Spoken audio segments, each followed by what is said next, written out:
Bonjour, aujourd'hui je vais partager sur l'ADN. Pourquoi le réencoder, qu'est-ce que ça veut dire et comment s'y prendre. Alors, commençons déjà par le début. Qu'est-ce que l'ADN? Donc là, je ne vais pas faire un cours scientifique sur l'ADN, mais y a tout ce qu'il faut hein, sur la toile. Par contre, ces données, je dirais les éléments qui me sont importants, moi, dans mon parcours, ma compréhension, hein, pour pouvoir parler aujourd'hui de l'intérêt de réencoder cet ADN. Donc, l'ADN, pendant des décennies, on nous a dit deux brins, voilà, deux ellipses hein, qui sont avec un certain contenu intérieur. Et puis la science, au fur et à mesure de l'évolution, nous a informé qu'il y avait également 10 autres brins, nommés indésirables ou poubelles, qui contiennent une multitude d'informations, et notamment des traumas, des mémoires, et ainsi de suite. Donc, ça me fait toujours, entre guillemets, sourire de comment la science peut nommer des choses qui ont autant, je dirais, d'importance, hein, puisque maintenant, c'est plus à prouver de l'importance de ce contenu des 10 autres brins et de l'influence que ça a sur l'être aujourd'hui. Donc voilà déjà le contenu. Alors, pourquoi réencoder notre ADN ou le reprogrammer, un peu importe le nom, mais quel est son intérêt? En fait, la généalogie nous explique également que l'ADN contient en moyenne 7 générations. Donc en moyenne, ça représente 120 personnes.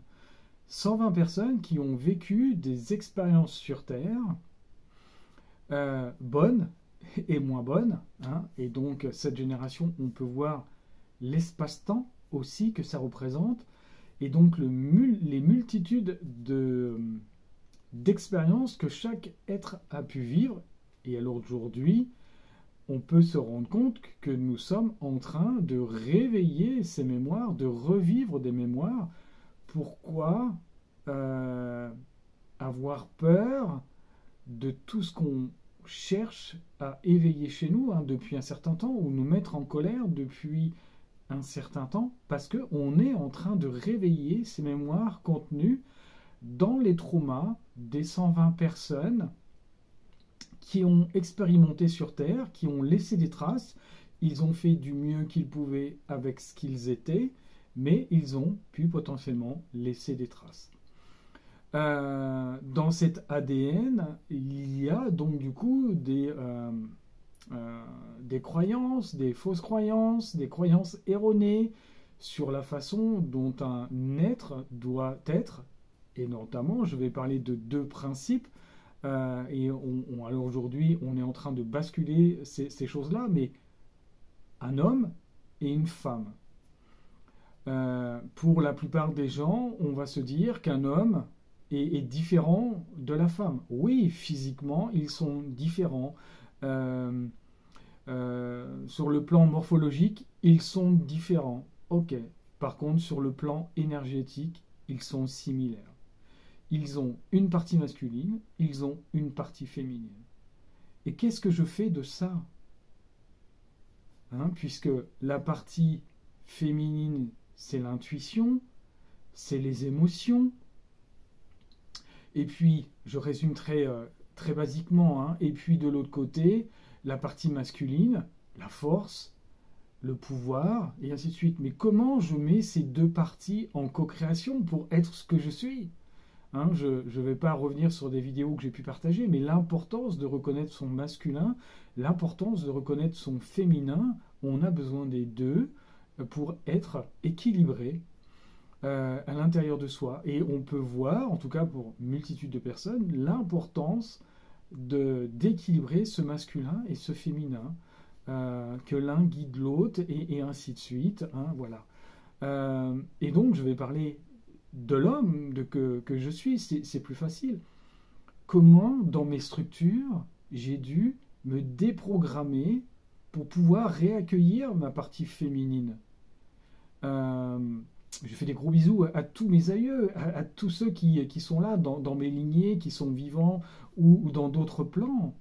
Mais je peux sourire aujourd'hui du travail que j'ai dû faire pour ouvrir ma sensibilité, ouvrir mes émotions, ouvrir ma parole euh, et pouvoir être vraiment ce que je suis aujourd'hui. Il y a un énorme boulot qui a été fait.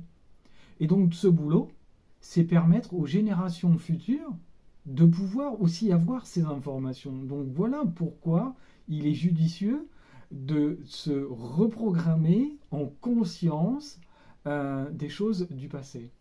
Hein, je vois aussi, à travers tous les travaux que je peux faire avec d'autres personnes, et notamment j'adore travailler avec les enfants, puisque on est en train de leur redonner tout de suite des informations à la source, plutôt que d'attendre des décennies, d'avoir un peu galéré, et voilà. Alors je sais qu'à l'aujourd'hui, hein, tout a son sens, et que l'énergie va beaucoup plus vite pour les enfants, et que ça bouscule aussi beaucoup les parents, puisque les parents ne comprennent pas l'évolution des enfants de la manière dont ils peuvent arriver. Hein. Tout le monde ne comprend pas, tout le monde n'a pas été préparé à se dire j'ai un enfant qui vient basculer un mouvement de famille qui n'a pas été fait. Donc voilà l'intérêt de se reprogrammer, de recoder en conscience notre ADN. Comment le faire? Alors, il y a multitude de choses aujourd'hui hein, qui sont sur le marché, et il y en aura encore d'autres. Hein. L'univers nous amène énormément d'informations, énormément de méthodologies, et comme je ressens, en tout cas, c'est comme les goûts, les couleurs. Il faut multitude de routes de compréhension suivant d'où on vient, là où on va, hein, puisqu'on a des chemins qui sont bien particuliers, qui sont uniques. Et donc, on va pouvoir goûter différentes techniques, et puis un jour, c'est celle-ci, et le lendemain, ça sera une autre qui va venir compléter, qui va venir refaire un travail de fond. Mais en tout cas, je reviens sur ce besoin de conscientiser sa partie masculine, sa partie féminine, sa lumière, mais aussi son obscurité. Et son obscurité, pourquoi la conscientiser? Pourquoi la regarder? Parce qu'en fait, elle contient multitude aussi d'informations dans les croyances erronées, les fausses croyances. Alors oui, ça peut être difficile de regarder sa partie sombre, son obscurité. Mais en fait, elle est là aussi également pour nous protéger ici et maintenant. Hein. C'est le faire en conscience. Nous avons une partie sombre, quoi qu'il arrive. Je vais plaisanter, je vais mettre beaucoup d'humour, mais quelqu'un qui se croit à 100% lumineux, il n'est pas de ce monde, hein, puisque sinon nous sommes éthérés. Et ça, c'est bien de la matière. Majou, c'est bien de la matière. Et donc du coup, j'ai de l'obscurité en moi. Mais qu'est-ce que je fais de cette obscurité? Comment je m'en sers? Et donc du coup, tout un travail de conscientisation hein, pour pouvoir faire descendre au fur et à mesure la lumière encore plus fort. Plus je conscientise mon obscurité, plus je permets à la lumière de descendre dans mon corps physique et de pouvoir aller ensuite rayonner dans les différents corps subtils. Mais l'intérêt, c'est de faire descendre la lumière au cœur de chaque cellule que je suis. Donc du coup, au cœur de mon ADN. Donc voilà le cheminement de pourquoi regarder son ADN, comment regarder tout ça pour pouvoir réencoder l'ADN. Réencoder l'être que je suis avec un nouveau, de nouveaux paradigmes hein, qui se font au fur et à mesure de mon évolution. Et ici maintenant, je n'ai pas fini. Je sais que je suis encore en apprentissage de la vie, de choses qui viennent se poser, qui viennent me stimuler. Et ce stimuli va engendrer potentiellement des interférences, des émotions. Et qu'est-ce que je fais de ces émotions? Comment je les regarde? Comment je peux ensuite regarder ces voyants pour pouvoir aller découvrir mes sentiments et ensuite mes besoins? Et donc je reviens sur quelque chose aussi, la communication. Nous avons besoin de recoder notre ADN pour la communication. Alors aujourd'hui, l'être humain a plus été façonné dans des jeux de pouvoir. Et je reviens, le masculin sur le féminin, ou le féminin sur le masculin, ou l'adulte sur l'enfant. Non. Ou, voilà, multitude de choses. Il y a, à chaque situation que l'on rencontre, on va pouvoir parler de couple. Mais qu'est-ce qu'un couple? Déjà, à l'intérieur de soi, masculin, féminin. Et donc, dès que je veux me mettre en discussion ou en interaction avec une personne, je vais pouvoir voir d'autres couples. Et ces couples, plus je m'éloigne, plus c'est facile, entre guillemets, de ne pas réagir ou de ne pas donner de réponse. Mais plus je me rapproche de moi, plus ça devient tendu parfois. Et qu'est-ce que je fais de ces cercles qui se rapprochent de moi? Oui, plus je me rapproche de moi, plus je dois les regarder dans mon intériorité.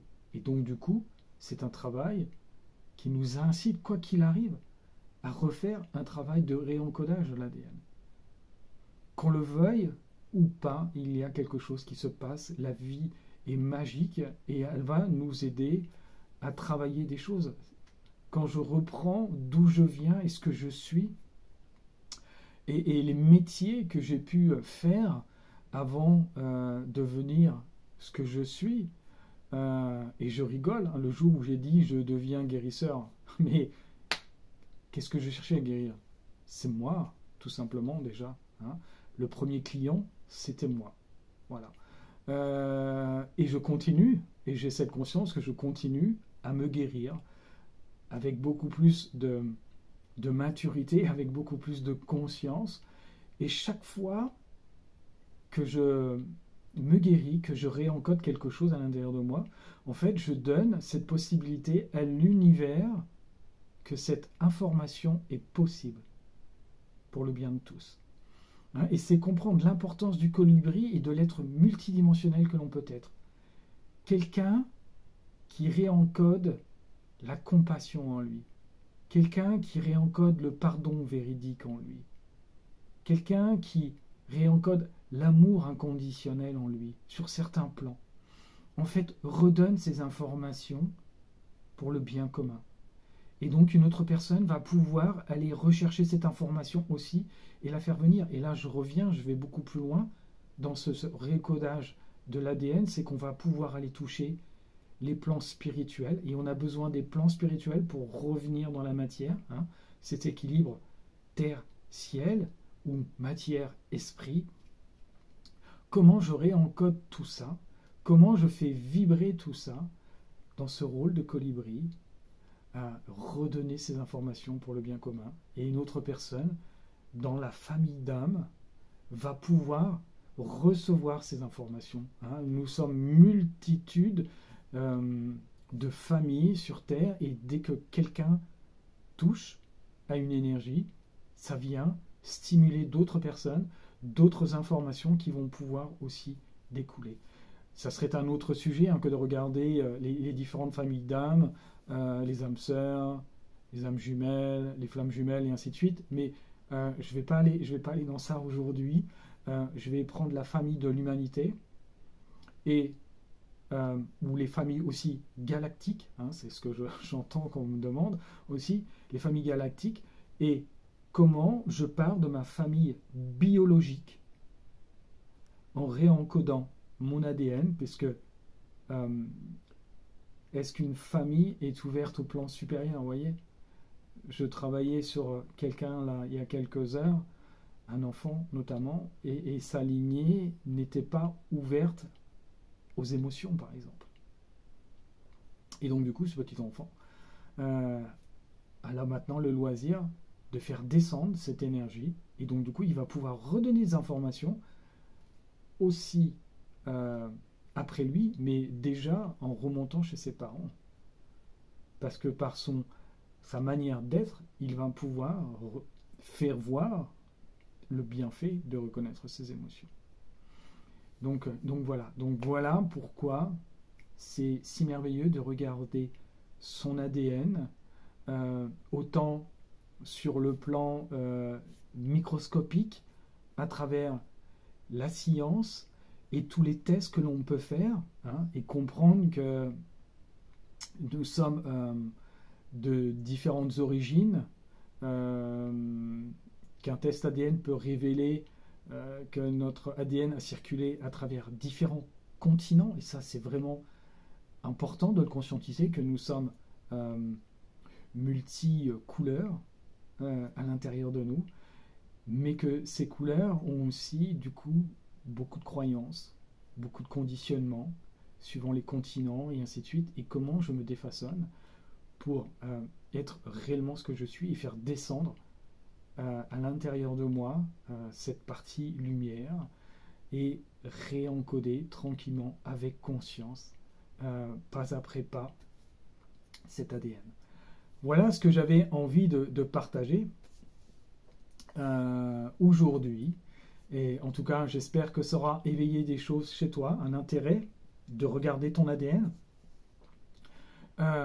peut-être d'avoir envie de le travailler, de travailler sur toi, de regarder cet ADN et surtout tout le système, hein, que la compose. Moi, quand je regarde un individu, je le regarde sur différents plans. Je terminerai par ça, mais il y a ces 4 axes, hein, qui sont importants, masculin, féminin, et donc ombre, lumière. Et donc dans tout ça, je vais pouvoir regarder différents plans qui sont connectés à nos chakras, les 7 principaux, mais il y a aussi les supérieurs et les souterrains, qui vont donner aussi multitude d'informations de ce qui peut me parasiter pour m'empêcher d'être ce que je suis réellement.